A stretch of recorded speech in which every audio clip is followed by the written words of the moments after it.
అవి యేసుకృష్ణ మీ అందరికీ నా ప్రేమపూర్వక వందనాలు. ఈ వీడియో నేను ఇప్పుడు ఒక వీడియో చూసినాను. ఆ వీడియో బట్టి సడన్ గా చేయడం జరుగుతుంది. ఒక్కసారి వీడియో చూడండి. ఒక ఫోన్ కొరకు ఒక ఐఫోన్ కొరకు 3 ప్రాణాలు పోయినాయి. ఇక్కడ మీకు వీడియో నేను ప్లే చేస్తా, కనబడుతుంది చూడండి. ఒక్క ఫోన్ కొరకు 3 ప్రాణాలు.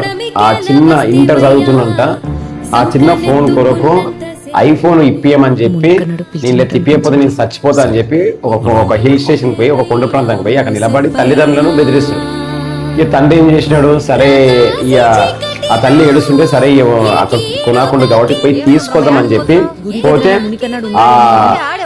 ఆ తోపులాట్లో అట్లా పట్టుకున్న దాంట్లో ఇద్దరు పడిపోయారు. ఇద్దరు లోయలో పడిపోయారు.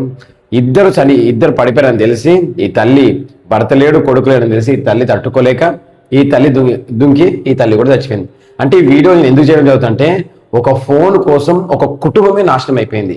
ఇక్కడ నేను ఆ చిన్నోంది తప్పు అంటలేను కానీ తల్లిదండ్రుల తప్పు. తల్లిదండ్రులు ఒక్కసారి జ్ఞాపకం చేసుకోండి. పిల్లలు అడగంగానే ముద్దుకి అన్ని ఇప్పిస్తున్నారు చిన్నప్పటి నుంచి.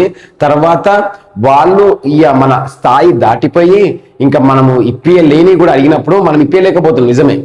అప్పుడు ఏమైతుందంటే అన్ని ఇప్పించారు, నాకు ఇదెందుకు ఇప్పారని చెప్పి బ్లాక్ మెయిల్ చేయడం మొదలు పెడుతున్నారు. అందుకే చిన్నతనం అందే, చిన్న వయసులోనే పిల్లలకు ఏదైతే చేయాలో అదే చేయాలి. అయ్యో నా పిల్లలు నా చిన్నారి పిల్లలు, నా కొడుకులు, నా పిల్లలు, నా బిడ్డ అని చెప్పి అన్ని ఇప్పించుకుంటూ పోతే వాళ్ళు ఒక ఏజ్ వచ్చే వరకు అది అలవాటు అయిపోయి నీ పరిస్థితులను కాకుండా, నీ స్థితిగతులను కాకుండా వాళ్ళు ఇంకా ఉన్నతమైన స్థాయి అంటే వేరే వస్తువులను కోరుకుంటారు. దయచేసి గుర్తుపెట్టిన. అందుకే ఒక వాక్యం చెప్తుంది, బాలుడు నలవసత్వం వానికి నేర్పం, వాడు పెద్దవాడైనకు దాన్ని తొలిపోవడం లేఖనాలు సెలవిస్తున్నాయి.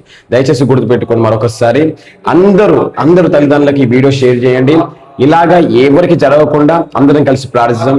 Thank you so much.